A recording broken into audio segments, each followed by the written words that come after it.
Reactorama with FordOhhFord. Chat, what's good, man? It's your boy FordOhhFord from the 404, man. Welcome back to another reaction, bro. Today, shout out to my guy Crossgrove. We're gonna check out the NBA's most surprising alliances, part 1. All right, it's a 2-part series, and we're gonna do them all in this video right here today. All right. Woo! It's gonna be a very, very interesting one, bro, because I love seeing rivals come together, bro. You know what I'm saying? It's like you got your beef, y'all resolve y'all issue, now let's go win a championship together type of attitude. You feel me?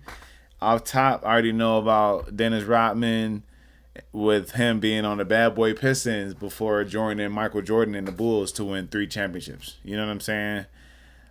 Same. This is underrated, but Matt Barnes, you know what I'm saying? He was with Orlando, and he did the infamous like ball fake to Kobe, and Kobe didn't even flinch. But that earned the respect from Kobe, you know what I'm saying, to Matt Barnes, to be like, hey man, come to LA, let's win a championship together. I love your tenacity to not be, you know, a bitch. You know what I mean? Like, you out there not fearing anything. Come win a championship in LA with your boy. Like, that is what people look for, you know what I'm saying, when it comes to the alphas in sports, period. But anyways, I'm gonna quit yapping. Let's go ahead and get to reacting. Let's go, Cosgrove.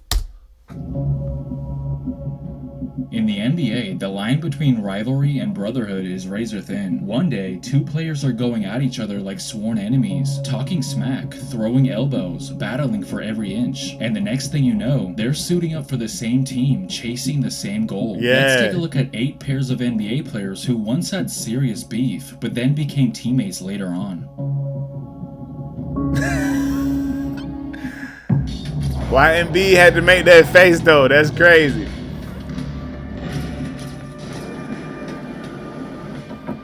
We finna see what's going on, man. Shout out Cosgrove once again, bro. Let's get it, Cosgrove.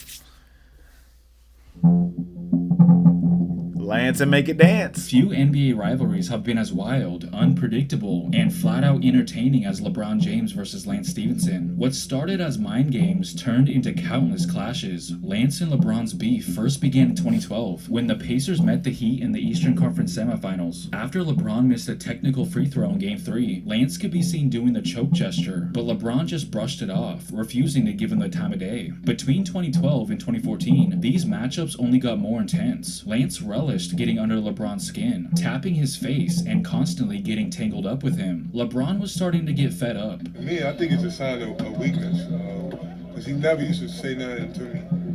I always used to be the one that say, I'm gonna get under you. I'm gonna do something to get you married. Now he's trying to do it to me. So I feel like it's a weakness. I feel like I'm doing something right, and I'm getting under his skin. But the strangest moment came in Game 5 of the 2014 Eastern Conference Finals. Lance leaned in and blew into LeBron's ear. Yeah, bro. A attempt to disrupt LeBron's rhythm. If y'all don't know about this situation with LeBron and Lance, you too young, bro. Do your homework. But this was so funny to witness, bro. Seeing this in the game live, bro.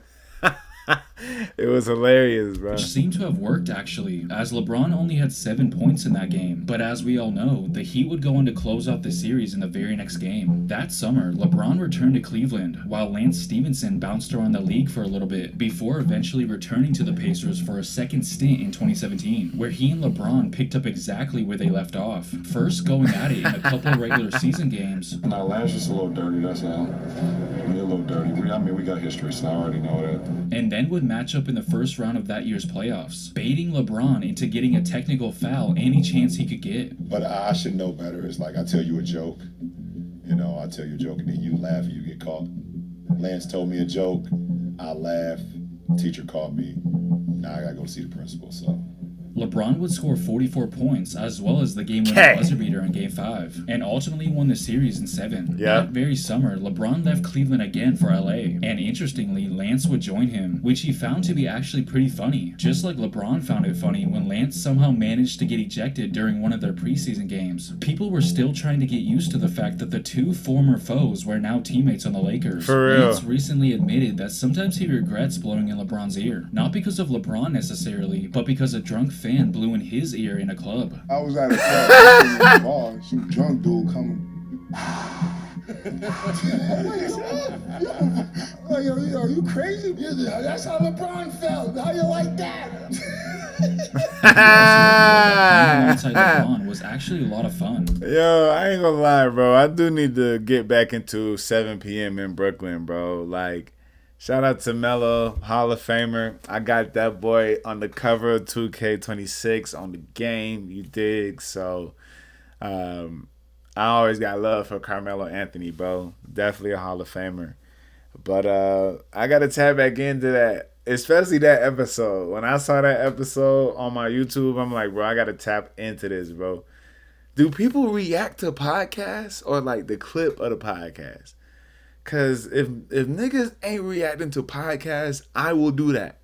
It may be long, but it will be entertaining, bro. Trust me. Because the podcast itself is already entertaining, bro. So just to react on top of that, I don't know. That may be an idea that I just exposed to the world. So you welcome. But I may fuck around and do that shit too, man. Fuck it. One of LeBron's lesser-known beefs involves Trevor Trevor Ariza, Ariza. which dates all the way back to their high school days, Yeah. a quiet rivalry that barely made headlines. In the early 2000s, the spotlight was firmly on a kid from Akron, Ohio, LeBron James. He became the first high school basketball underclassman to appear on the cover of Sports Illustrated. But out west, in Los Angeles, Trevor Ariza was making some noise of his own. A long, athletic wing from Westchester High, Ariza was one of California's brightest stars and led his team to a top 10 national ranking. But the national media didn't care. The camera stayed glued to LeBron, resulting in Ariza saying that LeBron was overhyped. And then Trevor Ariza's uncle stepped into the picture. I don't know why LeBron James gets all the publicity. My nephew Trevor Ariza is better than he is. Saying that he didn't understand why LeBron was getting all the publicity when his nephew was better than him. Which brings us to February 2003, when the two future pros crossed paths. Okay. After the trash talk that came from Ariza's corner, especially the public comments from his uncle, it became more than just a game. It was personal. Of course LeBron was the main attraction, but Ariza was not intimidated one bit and wanted to go right at him. Early on, Ariza stole the ball and dunked it on the other end, and began to taunt LeBron while coming back down the court. Westchester got off to a hot start, and people began to question if Ariza's uncle was right, but LeBron would respond, showing that there was a reason he was the #1 player in the country. LeBron ended up scoring as much as Ariza's entire team, 52. While Ariza finished with only 12 points. So all of a sudden you seemed a little riled up tonight, and it looked like you had a little extra motivation, no question. Well, I told my teammates today that I was feeling it. Before I even got on the court, I felt like tonight was the night. I don't know why. But again, we Yeah, do you know do. why. But you played against each other in high school. And your uncle said that Braun was overrated. And I guess somebody told me. Hey, Trev, you can't let him get a 50 piece on you. I mean, I didn't let him. Shit, I'm gonna let anybody do that. Got laugh. That's what he did. You know, he was that special. LeBron made the leap straight to the NBA as the #1 overall pick, while Trevor Ariza went to UCLA, and then was drafted in the second round a year later. Even though they were never the biggest enemies in the NBA, the fire from those early days never fully died. In 2021, That's they got facts. to see what it was like to don the same jersey at the same time, after years of being on opposite sides. But it would be extremely short-lived, as Ariza only played in 24 games in his second stint as a Laker. March 7th, 2010. It was a rematch of the 2009 NBA Finals, Lakers versus Magic, Kobe versus Dwight. But on this night, somebody else on the Magic ended up grabbing the spotlight. Things Matt got Barnes. heated as Kobe Bryant got into it with Matt Barnes. Both got in each other's faces several times. He would try to mentally attack you. So whether it's playing games or elbowing you in your sternum or elbowing you, like he hit me with a sternum shot that knocked the wind out of me. He tried to go, I think Bynum was guarding Dwight. Dwight shot a jump hook. Kobe tried to block it from the backside, and I caught it off the rim and dunked it. And as I'm coming down, like he elbows me from like here, hits me in the chin, and the motherfucking ref standing right here. I'm like, motherfucker, you didn't see that? Yeah. Yo, for real. Yeah, I was to the point where I just was like, enough is enough. Matt was to the point where he was ready to fight him and did something very few would dare to do. He tried to punk Kobe Bryant. With Kobe standing under the basket, Barnes faked a pass directly at his face. Right. The result? One of the most iconic stone cold moments in NBA history. This is what I'm talking about, bro. This is what I was talking about in the beginning, bro. Matt Barnes did that pump, and Kobe ain't even budge, bro. He ain't even move, bro. He just over there. La la la, throw the ball in already, damn it. I'm trying to play basketball. You over here trying to play games. Like, come on, man. He didn't even flinch. People trying to say, oh, you didn't put his face. I put that shit right in his face, and he didn't blink. It was a battle. But it was crazy because after I was getting super death threats after that. Like, I became, like, I was kind of the bad guy, the villain, whatever. But, like, I became, like, the real villain after that shit. Like, people would say they were, like, on Twitter, they're gonna kill me, they're gonna find my address, kill my kids, kill my girl, come to LA, you better never come back to LA, we're gonna kill you. Like, they're not, you can't fuck with Kobe. Yeah. Fast forward to that summer, Matt Barnes had options. What people don't know after this game is I was a free agent. This was when Pat Riley was getting the big three together in Miami. So I was talking to Pat, so I was pretty much sold on going to South Beach. But then he got a call from Kobe. I was literally about to go to Miami. One day I get a phone call, I'm still out in Orlando chilling, and I get a call from a number I don't know, and I never pick up my phone, and I just happened to pick up the phone, and it was him. It's like, it's Cole. I'm like, what bullshit, who is this? He's like, nah, it's me, and we kind of start going back and forth, and he asked me what I'm doing, and I literally told him, like, I'm kind of up in the air, man, I'm talking to Miami right now, and I fuck Miami. You want to be a Laker? I'm like, hell yeah. And like 4 days later, I was a Laker. He told me, anyone who's crazy enough to fuck with me is crazy enough to play with me. You want to be a Laker. And just like that, the man who tried to rattle the Black Mamba was now suiting up next to him in purple and gold. But Barnes didn't change. He brought the same fire, the same grit, and Kobe loved it. What was Matt like as a teammate? Exactly what I thought he was going to be.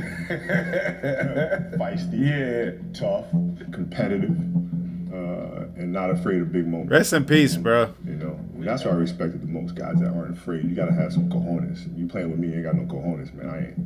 I ain't messing with you. That ball fake made history, but it also made a teammate, and more importantly, a friendship. It was, obviously a viral moment when things weren't really viral, but it's really what kind of sparked our brotherhood in the remaining years of his life.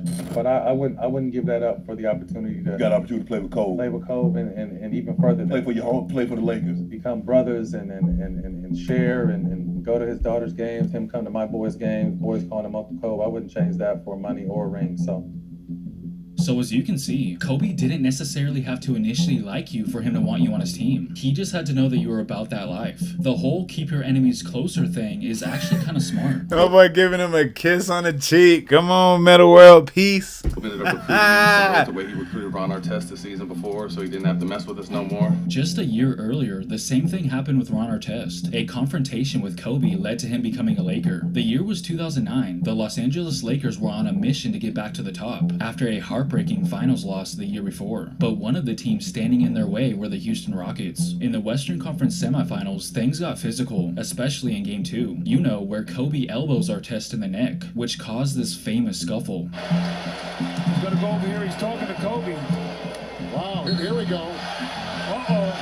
He went right over to Bryant. Did Ron Artest. Remember now, the last time they did this, Kobe scored 18 points about the last 4.5 minutes of the game. What the The hell? game Doug Collins was referring to took place in the regular season. With only about 7 minutes left in the game, Artest poked the bear, and that bear was named Kobe Bryant. But that's facts, though.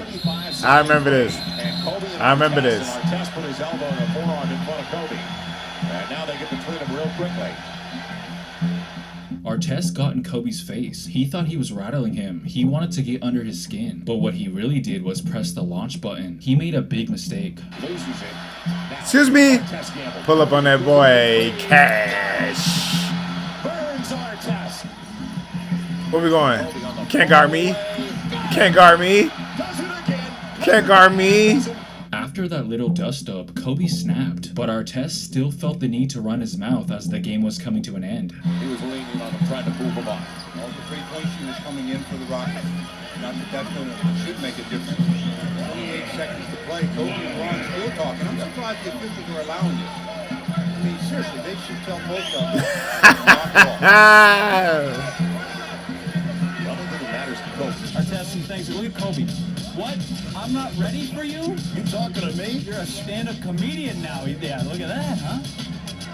Kobe had a hard time holding in his laughter, and for good reason. Bryant just got done giving him the business. He finished with 37 points, with 18 of those points coming in the final what? pretty much right after that altercation. So I think it's safe to say that he was more than ready for him. What in the world was Ron Artest saying to you? He would not stop talking. You kept scoring on him, and he just kept talking. I mean, we had some battles in the past. You know, he's won some, I've won some, but you know, he's never talked trash to me before, and so you know, that kind of got me going a little bit. You should know better than that. Regardless, the message was clear. Artest wasn't afraid of Kobe Bryant, which, as you should know by now, Kobe actually respected. After losing Trevor Ariza in free agency, the Lakers made a bold move by signing Ron Artest. The man who went toe-to-toe with Kobe just months before was now wearing purple and gold. But the Lakers called me at 12:01. First call I got. And they were like, the Lakers want to speak to you. And I'm like, for fucking what? Because, you know, I just got finished playing against Kobe. I don't want to play with Kobe. I want to play against these dudes. I want to play against these dudes, but it was literally my only option. I had no more options. Many fans were skeptical. Could these two alpha dogs really coexist? Could the guy who tried to fight Kobe now help him win a ring? The first time I saw him when he joined our team, I told him, I said, listen, I better not get any bullshit from you. And it was really that direct. And him understanding this is not a place to come in and goof around or to act out or anything like that. I'm expecting you to be extremely sharp. And I just want you to tell me and everybody Rick what it's going to Kamler. be like now to have Ron as a teammate after battling tooth and nail against him in just some hatred battles over the years. What's it going to be like to have him as a teammate now? We know what he brings to the table as an individual. Now it's time to mesh that into what we do as a group. And you know, that's what we're kind of excited about, the possibility of seeing how that develops. In the 2010 Western Conference Finals, Artest saved the Lakers with a last-second putback to beat the Suns in Game 5. Then came the rematch everyone wanted. In Game 7 of the 2010 NBA Finals versus the Celtics, Kobe was struggling from the field. But guess who stepped up in the final minute? Bryant looking. Artest, that's a three. Okay, I remember this. I was so excited. Yes, I remember that, bro. I was so excited to see that shit drop, bro. I was like, yes, the Lakers are beating the Celtics. Yes. Pass me the ball. He never passed me the ball. And then this is where the song Champions by Ron Artest came about, because this moment made him a champion, bro. So it was only right to make a song called Champion from this moment, bro. Pass me the ball. Kobe passed me the ball, and I shot a three. That night, Ron Artest cemented his place in Lakers history, putting up 20 points and 5 steals. Yeah. He may have came in as Kobe's rival, but he left as one of Kobe's most respected teammates. Now, Facts. Jeremy Lin, on the other hand, was not somebody that Kobe went out of his way to recruit. I was scared. I ain't gonna lie. I ain't want to play with Kobe, bro. He wanted you to play with him, though. He told me, what did he say about Jalen? When he was in the game, he was like, "You left me with this shit?" I was like, "What?" He was like, "You left me with this shit?" Nah, he was pointing at Jeremy Lin. Yeah. I was like, "Oh shit!" Like, what? Sheesh. He was like, "You supposed to come out here and you left me with this shit." In February of 2012, I didn't know Jeremy this. Lin came out of nowhere and lit the NBA on fire, outplaying yeah. some of the league's biggest names. The basketball world was captivated by an unheralded, undrafted point guard from Harvard. He wasn't just winning games for the New York Knicks. He was rewriting what was possible. They called it Linsanity, but there was one game that elevated the phenomenon. Yes. Enter Kobe Bryant. Yes. Before their matchup, reporters asked Kobe about Jeremy Lin. His response? Are you surprised at the production that Lin's had over the past week? I don't even know what he's done. I have no idea what you guys are talking about. Who is this kid? They showed the clip and was like, Kobe has no idea who Jeremy is. And I looked at it and I was like, man, that's hella annoying. Lin went off for 38 points on Kobe's Lakers. He was fearless. He was surgical. I didn't know that was the reason he went for 38. If that might be the reason, according to Jeremy Lin. But, that's a little spicy. Outshine the Black Mamba on one of basketball's biggest stages. Yo, I for think it's real. safe to say that Kobe knew who Jeremy Lin was now. Jeremy, you knew somebody was going to ask you this, but do you think Kobe knows who you are now? Well, you guys had to ask Kobe, so I don't know. Maybe he helped me up today during the game, so he might know who I am. In 2014, Best Lin and answer Kobe he could became say. teammates on the Lakers, but unlike the other stories we talked about so far, their beef actually seemed to get worse when they joined forces. Their chemistry never clicked. Kobe was intense and demanding, while Lin was more reserved. Jeremy Lin not fouling Kobe, trying to get his attention, and Kobe says, you know what? We gotta stop the clock. I'll go up there and foul him if nobody else will. He was yelling foul, look at this, and you do not want to draw the ire of Mr. Kobe Bryant. Kobe doesn't usually have much patience. It got to the point where Lin finally had I remember enough that shit and built too. up the courage to stand up to him. I was like, I told him, this is how it started. I said, look, you're Kobe. Like, I'm coming in trying to learn from you, okay? So, like, I'm okay with anything as long as you talk to me like a man. Like, in terms of, like, don't talk down to me like I'm a boy. Talk to me like a man and respect me.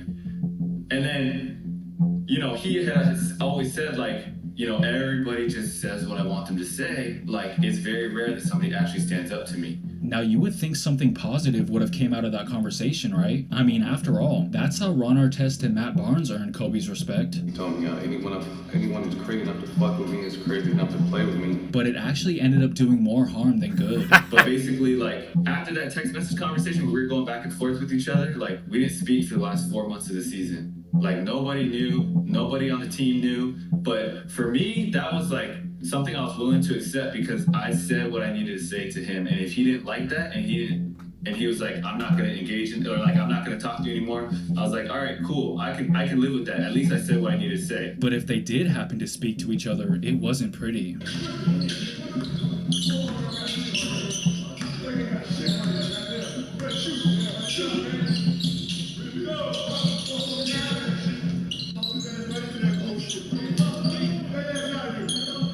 It got so bad to the point where people started wondering if Kobe was still holding a grudge against Lin after Lin embarrassed him. Probably. That's why. That's probably why. For real.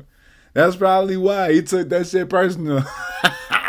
And the Lakers on national TV. The following 2015-16 season was Kobe's final year, but by then Lin was with Charlotte, and that's when they finally buried the hatchet, as Lin believes standing up for himself that one time actually did earn Kobe's respect. And I feel like actually him not talking to me, I feel like that was actually a sign of respect. Like, he was like, you know what? I'm pissed at you, but I actually respect you because you actually said something to me versus like so many other people won't. And that's why the next season when I was in Charlotte, like, he was like, I mean, we talked, you know, it was just like, it like never happened. He was just like, we're back to normal. How's your family? How can I help? What advice can I give you? And that was my experience with him. And I learned a lot and I grew a lot. It all started on October 23rd, 2017. Here we go. Joel Embiid and Andre Drummond faced off in a heated early season matchup. Here we Embiid go. dominated, dropping 30 points and 9 rebounds, while holding Drummond to just 14 points. But the real fun started after the final buzzer. Embiid dropped 30 points on Drummond and the Pistons. After the game, Embiid told the Inquirer, when we started the game, he, Drummond, was being aggressive and was talking too. So I was like, you want to do that? I'm going to go kick your butt then. That's what I did. Embiid also went on to say that Drummond doesn't play any defense, to which Drummond responded by saying, see you December 2nd. Leading up to that December 2nd matchup, Drummond had this to say the day before. You can't really have a conversation with a man that can't play it back to back. I mean, wherever a man has to take a 2-day rest to play a game there's no conversation. You know, I've been playing for 6 years and I've missed maybe 4 or 5 games. So when he can play a whole season without, you know, taking a rest, you can come talk to him. You looking forward to the battle tomorrow? If he plays, you know, you might need another rest day. Embiid seemed to take that personally, so this time he didn't just want the win. He wanted to foul Drummond out, and that's exactly what he did. Drummond picked up his 6th foul trying to guard Embiid. It'll be Embiid against Drummond. Joel Embiid hit and fouled. If it's Drummond, he's gone. Look at his ass. Bye-bye, Drummond. That's the goal going out before for this game. I thought my teammates thought he was going to foul out. I feel like I own a lot of real estate in his area. But in the NBA, time heals all wounds, or at least the free agent market does. In August of 2021, Andre Drummond signed with the Philadelphia 76ers. That's right, Joel Embiid's favorite punching bag became his backup. Fans were stunned. Crazy. The NBA beef that had once delivered head-grabbing quotes and post-game shade was now reduced to awkward smiles. It definitely took some time for them to get used to their new situation, but only 6 months later, Drummond was included in the trade that brought James Harden to Philly. But Drummond did say that he and Embiid still continued to talk and maintain a relationship. He would go on to spend 2 years with the Bulls before deciding to return to Philly in the summer of 2024, which apparently a phone call from Embiid is what sealed the deal for him to want to come back, and then would go on to get ejected together for a change by the same ref. Oh, Russell sheesh. Westbrook and Patrick Beverley's beef spanned nearly a decade. It all began in Game 2 of the Yeah, first round bro, of the I remember 2013 this. playoffs. Midway through the I remember second this. quarter, Westbrook was heading towards the bench for a timeout when out of nowhere, Patrick Beverley reached for the ball after a timeout had already been granted. It didn't look like much, but the collision tore Westbrook's meniscus. That was his first injury of his career in the NBA, bro. Like, Russell Westbrook was an Iron Man before this fucking moment by Patrick Beverley. Crazy, bro. Ending his postseason and also ending his remarkable streak of consecutive games played. What I just say, bro. When I tell you, bro, I be knowing shit, bro. I've seen these games, bro, and I remember most of these moments as a kid, as a teenager, as a young adult. I remember some of this shit, most of this shit. Come on, bro. Like, Westbrook was irate, not just at the injury, but at Beverly's hell at that recklessness, motherfucker. as that moment sparked a rivalry that would simmer for years. Fast forward to almost a year later, basically the same scenario. Westbrook walks the ball over mid-court and calls for a timeout. And what does Beverly do? Again, he tries to swipe the ball away from Westbrook after the whistle. This time, Westbrook was ready, and he let him know about it. The referees stepped in before things escalated, but it was clear Westbrook didn't forget. Let's jump to 2017. In Game 5 of their first round series, the two went at it all game long, but the real fireworks came after the game. He was talking about he was first team all defense, but I didn't know what the hell he was talking about because I had 42 at the time. The series, you know, I don't know what he talking about. Maybe he was dreaming of some. I don't know. Beverly, of course, fired right back. But now it shocked me because he said he looked up and said, "No garbage. Yeah, I got 40 points. I'm like, that's nice. Took 34 shots to get it." Then came October 30th, 2018, Thunder versus Clippers. Midway through the fourth quarter, a loose ball rolled free, and once again, Beverly went after it, diving straight towards Westbrook's knees. Westbrook was furious, as it looked way too familiar. In November of 2019, James Harden dropped 47 points, but it wasn't Harden everyone was talking about after the game. It was Westbrook, who, now a Rocket himself, couldn't help but get a dig in at his old rival. Pat Bev trick y'all, man, like you play defense. You don't guard nobody, man, just running around. As you've seen what happened, 47. All that commotion to get 47. Then the NBA scriptwriters struck again. In 2022, Russell Westbrook and Patrick Beverley became teammates on the Lakers. After years of tension, they were now in the same locker room. To their credit, they both said that they were willing to put their past behind them. How much of a process was it for you to move past the history that you had with him as an opponent? No process, man. I'm an easygoing guy. I don't hold grudges against anybody. Life is too short, man. What's the first interaction like when you run into Russ? Nothing. No? Nothing. I mean, we're not like, let's go grab dinner and let's go have coffee, but like, what up? Very short, very quick. Right. Yeah, nothing extra. But fans quickly noticed something strange when the season started. As Beverly calls for a team huddle, Westbrook just completely ignores him. The clip went viral, but Russ insisted that it was nothing. And honestly, compared to everything that came before, maybe it really wasn't a big deal. They went from rocking the baby to each other to doing it together. Proof that even the fiercest enemies can coexist. Beverly also has history with Damian Lillard. Things first started heating up between Beverly and Dame during the 2013-14 season. That started before he was a starter. He was just like coming off the bench in Houston and they'll put him in, he'll pick me up full court, elbowing. Like, I don't get texts, but with him, we got like 3 separate situations where we got double texts. Cause it's like, from jump, he'd come in testing me like, oh, you got the wrong one. And I'd be like, no, you got the wrong one. He just trying every little way to make my life hard. He trying to take me out of being who I am. But we all know how that season ended for the Rockets. And yes, Patrick Beverley was on the court when it happened, which was icing on the cake. After Beverley was traded to the LA Clippers as part of the deal that sent Chris Paul to the Rockets in the summer of 2017, Lillard began to sort of reminisce on those feisty matchups he had with Beverley when he was in Houston. When he was in Houston, those first couple years, we hated each other. Like, we had some real bad blood. It was a real dislike right there. But if anything, going up against a defender like him is going to bring out the best in him. He's a guy that came from the bottom. He had to work his way into sticking in the league, and he's made a name for himself doing that, and I respect it. Beverley returned the favor a few years later by having some nice things to say about Dame as well. Who's the guy you go against that you feel like, all right, this is going to be a challenge tonight? Like, who's the guy? I say Dame. I'll give it to him. Dame is one of the reasons why I went in the break room, and I told my guys, like, hey, I gotta get fast lateral. I don't feel like I'm fast. I can't keep up, with the speed right now. I don't know if I need to lose weight. I don't know if I need to get stronger. I don't know if I need to hire a new fucking team, but I need to get... What the hell is that? But all that praise went out the window just 3 weeks later in the bubble. Lillard, one of the league's most clutch players, had a rare moment of failure. He missed 2 free throws in crunch time against the Clippers. And who was on the bench laughing and mocking his signature Dame time celebration? Patrick Beverley. To me, that just shows what they expect from me down the stretch. They know what I do. He saw it firsthand when I was a second-year player when he was in Houston. So I'm sure he has a great memory of that, which is, why that drew that type of reaction from him when he saw me come up short at the end of the game. So to me, that's all that says.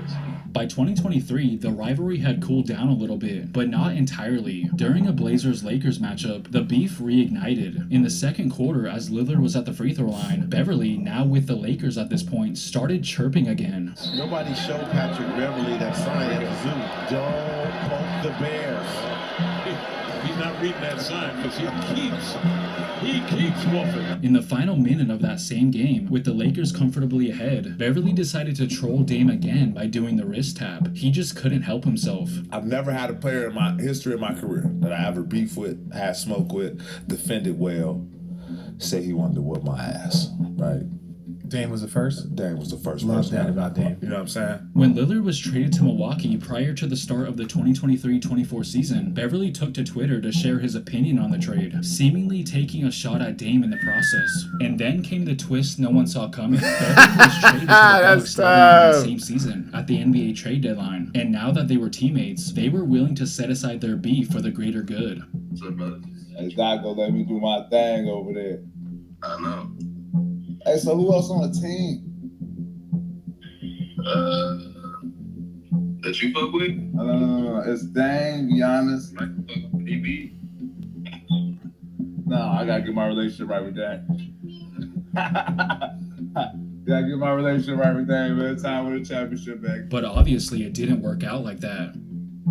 Alright guys, I gotta end the video here before it gets too long. There's just way too many examples.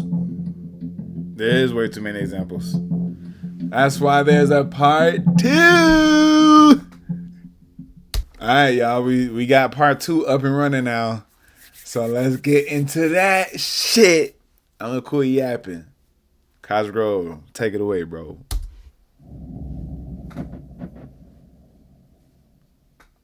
Yeah, let's do it.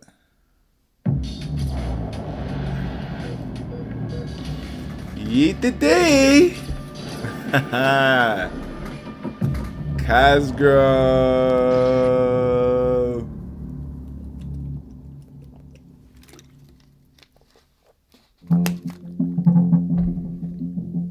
Before the start of the 1995-96 season, the Chicago Bulls made a move that stunned the NBA. They traded their backup center, Will Perdue, for Dennis Rodman, a man who was as famous for rebounding as he was for causing chaos. Of all the offseason moves in the NBA, none got more attention than San Antonio's trade of Dennis Rodman to the Chicago Bulls. A young Ernie Johnson. But didn't I tell y'all that earlier in the video, bro? Dennis Rodman, he was on the Bad Boy Pistons. Now he playing with MJ and got 3 more rings after winning that one in Detroit. That crazy. The planet's best rebounder is also one of its most eccentric characters, and therein lies the dilemma for those who have dealt with the worm. Does his personality detract from the skills he brings to the arena? The Bulls will find out. For Chicago, it was a gamble. For San Antonio, it was a sigh of relief. The Spurs were done with Rodman. His antics, his clashes with coaches, and his unpredictable behavior had worn thin. They were happy to ship him away, even if it was just for Will Perdue. Dennis realized that in his own way, he had to straighten out. And he had to play seriously, or else his career was over. For Michael Jordan, there was no grudge. Yes, the 80s and early 90s Bulls and Pistons were bitter rivals. Yes, the games were brutal. But Horace Grant was gone, off to Orlando in 1994. And Chicago desperately needed an elite rebounder. Rodman was the answer, baggage and all. How was that, though? I mean, was Michael into you being on the team? He was into me because I just rebound, give him the ball. So I give him the ball. So, so he was into me because he needed a rebounder. His dresses doesn't bother me. His hair doesn't bother me. Sure, I mean, he's going to go wacko every now and then. We've come to live with that. We've come to accept that. But you can't find another player on the basketball court that works just as hard as Dennis Rodman. So I don't have a problem with Dennis. But Scottie Pippen, on the other hand, didn't exactly roll out the red carpet for him at first. How comfortable were you with Dennis having Dennis as a teammate? Did it take you a little bit? It was a tough sale.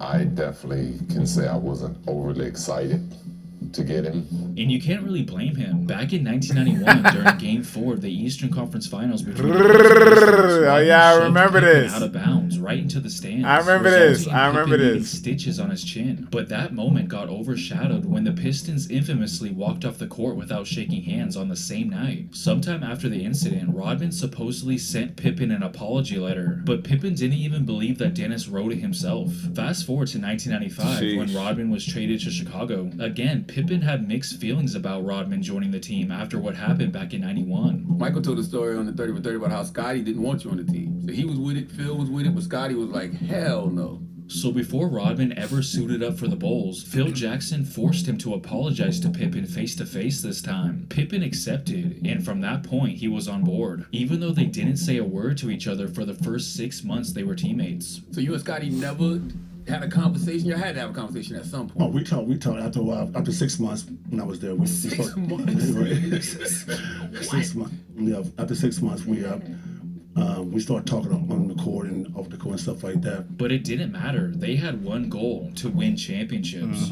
Well, Dennis, if I would have said to you 4 years ago, you're going to be in Chicago playing basketball, what would have been your response? It's kind of strange, you know. Together they formed an unstoppable force. Whatever bad blood there once was buried under a pile of Larry O'Brien trophies. I'd like to really thank one individual on this team that has accepted me. He didn't have to, but he gave me warmth and the caring all in the world. I'd like to say thank you to Scottie Pippen, and I apologize for what happened 5 years ago. That's honorable, for real. Yeah, you're sadly mistaken if you think Pippen was the only enemy Rodman made. When Shaquille O'Neal entered the NBA in 1992, he was unlike anything the league had ever seen. Facts. A 7'1", 300-pound freak of nature who could bulldoze through any defender. Every player feared him. Every player except Dennis Rodman. Rodman wasn't intimidated because in his mind, he had already faced giants back in his college days at Southeastern Oklahoma State. Rodman claimed he used to pick up 450-pound cows for training. His words, not mine. So when a young Shaq came storming into the league... Wait a minute, Dennis. You used to pick up 480-pound cows, nigga? Nah, bro. Nah. How are you picking up a cow that heavy and your back is still straight? Like, I can just imagine the boatload of back pain that comes with carrying a big ass cow, 480 pounds. Somebody lying. That's all I got to say, bro. Somebody lying. Rodman was already prepared for battle. Their first real showdown came on January 2nd, 1993. Rodman was in his final year with the Detroit Pistons, while Shaq was a rookie phenom with the Orlando Magic. At first, Bill Laimbeer was assigned to guard O'Neal. For 2.5 quarters, Laimbeer couldn't do a thing. Shaq was scoring at will, but with about 3 minutes left in the third quarter, Pistons head coach Ron Rothstein turned to Rodman. From that moment on, Shaq didn't make another field goal. Yes, he still finished with 29 points, but almost all of those came against Laimbeer. Rodman's defense completely flipped the game. Rodman doing a pretty good job on Shaquille. Yes, he is. I mean, he is just accepting the challenge of Shaquille right now and doing an excellent job. I mean, a real good job, Gardner. It looks like Dennis supposedly picking up all those cows came in handy. The Pistons barely Damn. Okay then. Maybe somebody ain't got them line, but wow, bro. 480-pound cows you get them playing around with, picking up in Oklahoma.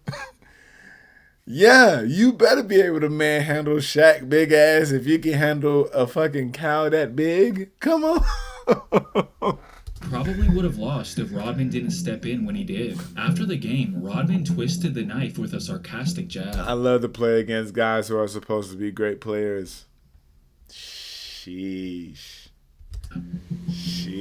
Fast forward to 1996. The Bulls had been stunned by Shaq and the Orlando Magic in I the remember 95 this. playoffs, I remember but this. this time was different. Michael Jordan had fully shaken off his retirement rust, and Chicago added Dennis Rodman. Yeah. In Game 1 of the Eastern Conference Finals, Shaq had the hot hand early. Luke Longley couldn't stop him. Bill Wennington couldn't stop him. Phil Jackson knew he had to do something, so he finally put Rodman on him, and everything changed. So Dennis Rodman has had some success with playing Shaq, even though Dennis only weighs about 218 pounds. Isn't it amazing what a good defensive job Dennis Rodman does? 218 pounds. You heard the man.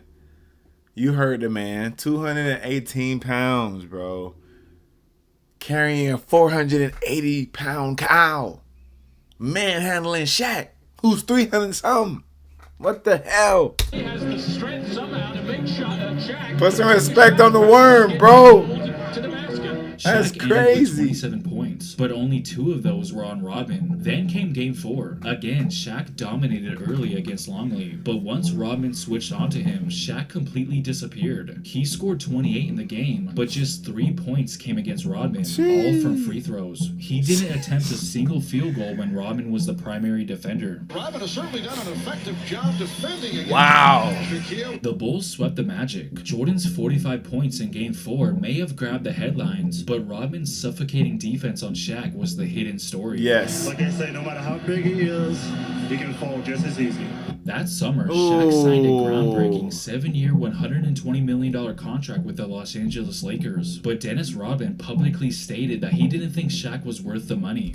If I was an NBA owner, I wouldn't get that boy 120 M's. That's crazy. It's funny when guys like Dennis Rodman was with, a lesser team, he didn't talk as much. But then when you get behind Jordan and Pippen and they do all the work and you just do a little bit of work, and then he wants to. Come on, Shaq. Come on, Shaq. He ain't doing no little bit of work, bro. He ain't doing no little bit of work. This is the greatest rebounder of all time. And I get you the most dominant big man of all time. But if you're being handled by the greatest rebounder of all time, ain't no much of this yapping and doing a little bit of work like you claiming Dennis Rodman is doing, bro. He is handling you, my boy.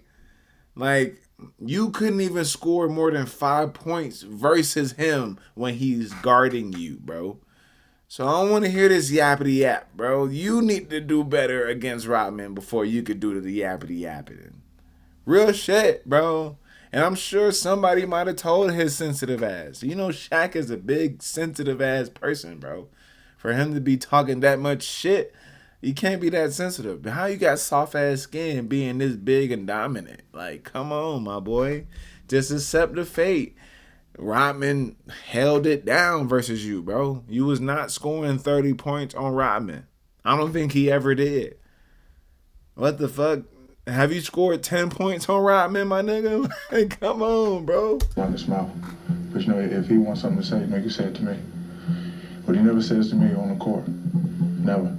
December 17th, 1996, the Lakers versus Bulls in a game remembered by many as the first matchup between Kobe Bryant and his idol Michael Jordan. Yeah. But the real subplot was Shaq versus Rodman. Yeah. Early on, the Bulls had no answer for Shaq. He torched their bigs for 23 points in the first half, giving the Lakers a 15-point lead going into halftime. And after adding 4 more quick points in the beginning of the third quarter against Bill Wennington, bringing his point total to 27, that's when Phil Jackson made the switch. Rodman was put on Shaq. From that moment on, Shaq never scored again, not a single point for the rest of the game. My point stood, okay? This man Shaq has never scored more than 5 points on Dennis Rodman. You can't be talking shit to Dennis Rodman if he is checking and handling you, Shaq. You can't talk that shit, bro. I don't give a fuck how tall or big you are. He ain't tall or bigger than you, and he's still dominating you. Same goes with Ben Wallace. Dennis Rodman is 6'7", Ben Wallace is 6'9". You're 7'1", Shaq. You weigh more than both of them niggas, probably. I'm sure not combined, because Ben Wallace was a strong motherfucker. Like, he was the strongest in the NBA at one point. Ben Wallace, for sure. But, come on, bro. We talking about Dennis Rodman, bro. We talking about Big Ben. Those were the only 2 centers that really shut down Shaq, for real. A prime Shaq, bro. Well, not necessarily Dennis Rodman. That was a rookie Shaq. But still, he was on the way to becoming prime Shaq. He was still 300 pounds of youthful energy and muscle. And he still held it down.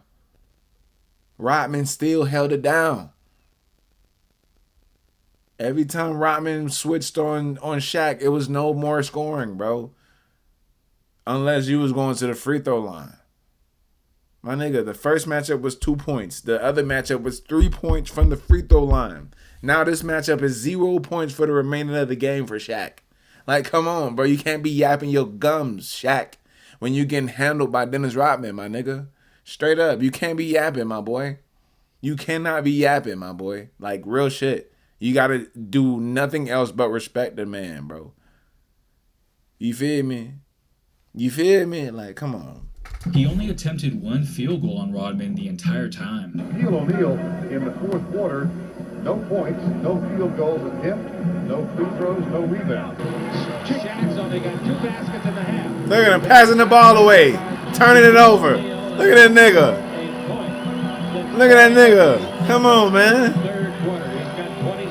Shaq had no idea that his 27th point he scored on Wennington earlier in the third quarter would be his last of that game. The Bulls stormed back from 22 down to win the game. And near the end, after Rodman and Jerome Kersey got into it, Shaq stepped in and shoved Rodman. Some believed he was sticking up for his teammate, but many saw it as Shaq finally venting his frustration at the one defender who had completely shut him down. Yeah, that's exactly what it was. And that's where the sensitive bullshit comes from with that big motherfucker. Like, come on, man. Like, how can you be that damn sensitive, bro? And you're a giant. You're the tallest person out on the court, and you're that damn sensitive. Come on, man. Great rebounding, terrific job on Shaq defensively in the second quarter, and nice free throws at the end. Oh, yeah. You know, Shaq only had, 6 points in the second half or something like that? Are any of us surprised that Dennis Rodman knew exactly how many points Shaquille had? Yes. Ironically, in 1999, the two became teammates on the Lakers, but by then, Rodman was past his prime. His outrageous behavior that Chicago tolerated didn't sit well in LA. The Lakers weren't willing to put up with the drama. Rodman lasted just 23 games. It was hard because I knew the fact that Shaq and Kobe wouldn't like me, because a whole attention became Dennis. It shifted from them to me quick.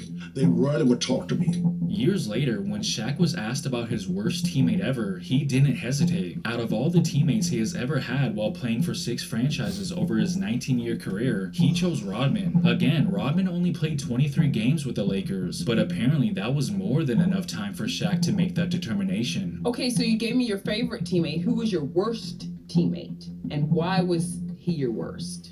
Worst teammate? Dennis Rodman. He made it hard. Like when you're trying to corral the guys together, and then the people above you letting this one guy do whatever he wants. So we have to be there an hour before the game. He come in 50 minutes before the game. While the coach is talking, he'll jump in the shower. After the game, don't take a shower. If Shaq is still taking shots to this very day, then so can Rodman. Don't make me put Satnam Singh on your ass and dunk on your ass like the Utah Jazz did in '98. Wow. I want an answer, and I want it now. Guess what, guys? You know what's amazing? When I was playing basketball, Shaq was that big. I whooped his ass. That's Shaq real, was the though. most dominant physical force of his era, but Rodman, the relentless, fearless defender, was one of the few who could make him look human. Right. When Steph Curry entered the NBA in 2009, one of the first veteran stars to take him under his wing was Chris Paul. Paul, already an all-star and one of the league's smartest floor generals, showed him how to navigate life in the NBA. For a while, Curry looked up to Paul like a big brother. Fast forward to the 2014 playoffs. Oh, the yeah. Warriors and Clippers met in the first round. In Game 3... Hey, man, this rivalry was crazy, bro. Especially during the time where the Warriors and the Clippers were really like button heads during the early 2010s. Woo, nigga, what? This shit crazy. With the series tied at 1 game apiece, Curry had the ball in his hands with about 7 seconds left and a chance to give Golden State a 2-1 Foul. lead. He missed, but not without Foul. controversy. Many believe Chris Paul fouled him on the play. The Foul. refs didn't call it. The Clippers took the game and eventually the series in 7. After that series, things started to change. It was becoming clear that Steph Curry won 7. After that, foul, bro. The refs didn't call fouls, bro. Like, what are we talking the about? Clippers took the game and eventually the series in 7. After that series, things started to change. It was becoming clear that Steph Curry Ugly was on the nigga. rise, and rumors began to spread that Chris Paul might not have liked it. Curry's confidence grew, Ooh, got and him. so did his highlight reel, Yee. including a memorable crossover that put Paul Well, that move right there will always make me laugh, bro. Always, so bro. did his highlight reel, including a memorable crossover that put Paul on skates. Each one only added fuel to the talk that CP3 Oh, yeah, this one was jealous crazy. of Steph's rapid rise to stardom. By 2018, Paul had teamed up with James Harden on the Houston Rockets. They dominated the regular season, finishing with the best record in the NBA. In one regular season game against the Warriors, cameras caught Paul pretending to laugh at I something remember Steve this, Kerr too. said, only to immediately stop laughing once Kerr looked away. Subtle but telling. Why did I fake laugh at Steve Kerr? It wasn't funny. When the Rockets met the Warriors in the 2018 Western Conference Finals, it was Paul versus Curry all over again. In Game 3, Steph hit a big shot and broke out his signature shimmy. In Game 5, CP3 threw the shimmy right back. Yes, he You did. can shimmy on somebody else, you gotta be alright getting shimmied on. Houston went up 3-2, but unfortunately, Paul injured his hamstring and Yeah. couldn't play the last 2 games. Man, I ain't gonna lie, bro. If Chris Paul never got injured with that hamstring right here, bro, history would be different, bro. History would be fucking different. It absolutely would be different. Rockets probably could have won a chip. Chris Paul probably would have been a champion along with James Harden. But that hamstring altered history for sure. Golden State took this series in 7. The Rockets swore they would have beaten the Warriors if Paul had been healthy. I But believe the so, next too. year, the two teams met again. This time, it was Kevin Durant who got hurt as the Warriors took a 3-2 lead. It looked like things might finally break Houston's way. Before Game 6, Steph Curry tried to get in some extra practice at the Rockets arena, and Chris Paul wouldn't let him. Big mistake. Curry went scoreless in the first half, but erupted for 33 points in the second half, eliminating Houston once again. I remember that. I remember this. I remember this. I remember this. The kick me off again. I remember that, bro. That's crazy. Woo, that's crazy. In 2020, while with the Thunder, Paul was asked to build the ultimate point guard, using different players' skills. He named several stars, but left out Curry entirely, choosing Gilbert Arenas. Now, I'm not going to hate on Gilbert Arenas, bro, because before Steph Curry came into the league, Gilbert was a pure shot maker for real as a point guard. So I don't hate it, but come on, CP. Like, come on, bro. Come on, bro. You got everything else right, though. D Rose's explosiveness, Kyrie's finishing at the rim, Steve Nash's perimeter shooting, Russell Westbrook's rebounding ability, LeBron's passing and vision.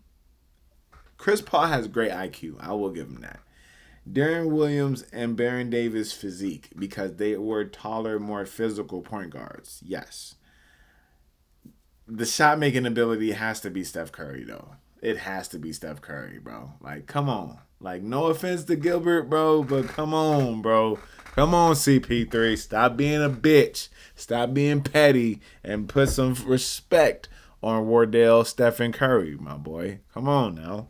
And Steve Nash for shooting ability. Fans noticed, and it definitely felt intentional. March 2023, Warriors versus Suns. Steph drives on Paul, scores the and one, and lets him know this ain't 2014 no more, referring to the last time Paul got the better of him in the playoffs. If you read his lips, he got up and he said, this ain't 2014 no more. And I appreciated the bar by Steph Curry because you got to dig into that comment. That's pretty much saying the last time you were better than me was 2014. That's 9 years ago. Mm-hmm. Like, this haven't been a debate since 2014. 9 years ago?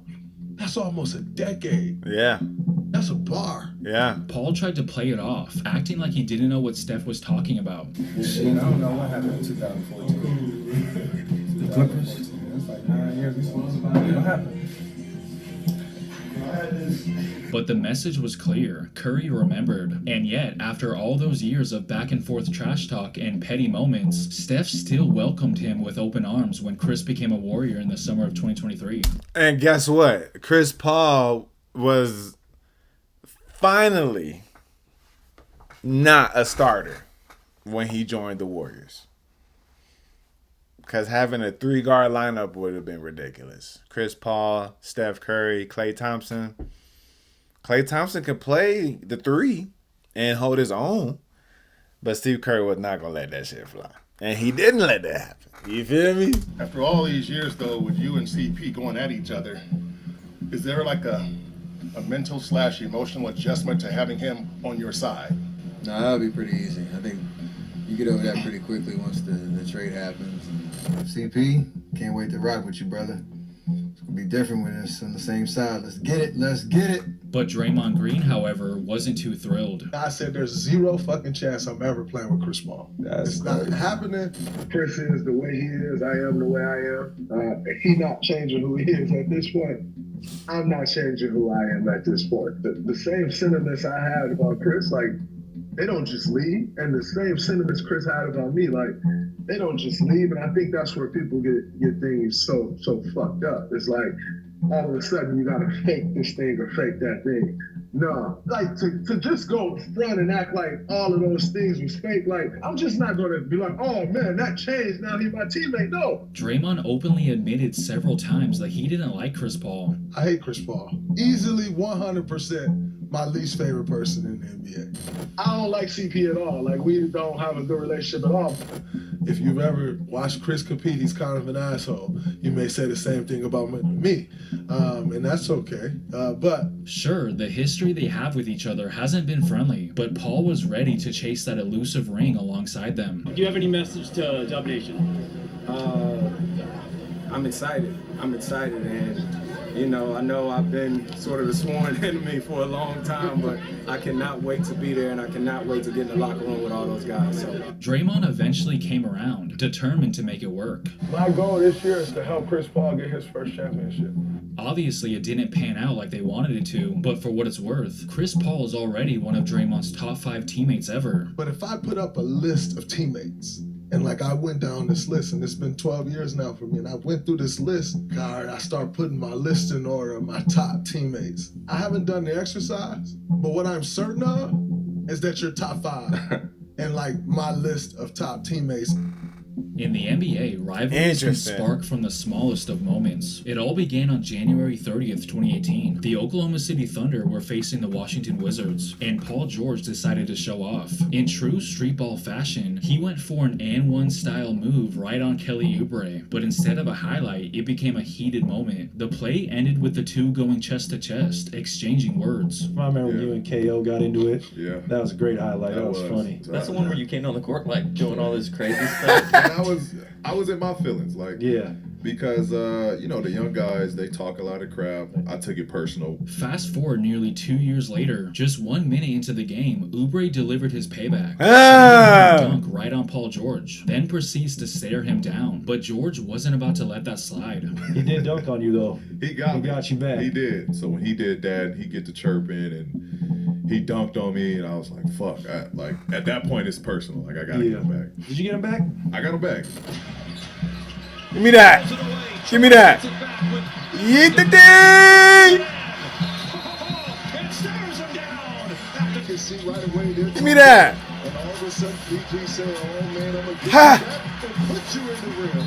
Then came March 24th, 2024. George drove to the rim for what looked like an easy dunk until Oubre chased him down, meeting him at the rim with a ferocious block. The rejection sent the ball flying, and George immediately pleaded for a foul, but the whistle never came. He thought he got fouled, but let me see, did I push him? No, I did. This is clean. Oh, I did push him in the back a little bit. Just 3 days later, the tables turned. This time they were in Philadelphia. Oubre had the ball with seconds ticking away, driving hard for what could have been the game-winning layup. There was contact, but no whistle. This time it was Oubre left looking at the refs in disbelief. So I feel like I got fouled. The refs did call the foul. Whatever the case may be. That's that moment. You bitch. You a bitch. Your mom's a bitch. You cool, but you was a bitch. I forgot it was against the Clippers. Oh. Yo, I remember this. You's a bitch. You's a bitch. You's a bitch. Your mom's a bitch. You cool. I blacked out. I wanted to win that game. In July of 2024, Kelly Oubre re-signed with the Sixers, a move that seemed pretty straightforward, until about a week later when Philadelphia made a shocking announcement. They were signing Paul George. Oubre's longtime on-court rival was now his teammate. Fans immediately started asking, how is this going to work? Would the locker room survive the tension? Would the history between them explode into more drama? And then something no one expected happened. Soon after, Oubre posted a picture on Instagram. Standing next to him, smiling, was none other than Paul George himself. They had just finished a workout together. Fans couldn't wrap their heads around it. Had the beef really ended this quickly? To the delight of Sixers fans, the answer was yes. I want to know what it was like for your guys' like first conversation. You know, you heard about you were going to Philly, P was going to Philly, and you guys were gonna have that. I watched this episode too. It was really good. Conversation like really good. I think the first thing I said was like, bro, can we take a picture so we can kill all this noise, you know? And it was just dead after that, and now we on the same squad. Yeah, it was immediate love. You know what I mean? It was immediate love. I didn't even think about none of the, past games or the moments. You competitive, I'm competitive, and when you got two guys competitive matching up against each other, you gonna clash. We showed up in the gym. He was working down on one end. It was like, oh, what's up, bro? Like, man, it feel good being on the same side. But the much anticipated partnership didn't exactly start off with fireworks. In the preseason, George hyperextended his knee, forcing him to miss the beginning of the season. When he did return, it was only for 41 games. His year was described by many as disappointing. I know some of you are probably wondering why I didn't include Ray Allen going to the Heat or Kevin Durant joining the Warriors. Yeah, those were huge surprises, no doubt. But here's the thing. There wasn't really anything juicy leading up to those moves beef-wise. No heated altercations with the guys they eventually teamed up with. And I'm talking about Ray Allen and Kevin Durant specifically from an individual standpoint, not the other players from their teams who got into it. The real animosity only came after they joined the so-called enemy. I was more looking for stories where the fire was already burning before the alliance was made, not just players who happened to face each other in games. That's the spirit of what we're doing here. Now, it could be wrong, but I think I pretty much covered all the major ones. Again, make sure to check out part 1 if you haven't already. Okay. Cause I was looking for that. I was looking for the KD one. I was. But hey, W video, bro. Hold on. W videos from Cosgrove. The NBA's most surprising alliances, part 1 and part 2. Which one had you most shocked, or which one did you learn about today? Comment that in the comment section. Don't forget to like it up, and please subscribe to the community, bro. We on the way to 1,000 subs. I'll do my first giveaway once we reach 1,000, bro. I can't wait till we get to that number with you guys. So please tell a friend to tell a friend, bro. We building a community here, bro. So let's build. Let's connect with one another and let's grow together. You feel what I'm saying? Anyways, man, I'm out this thing, boy.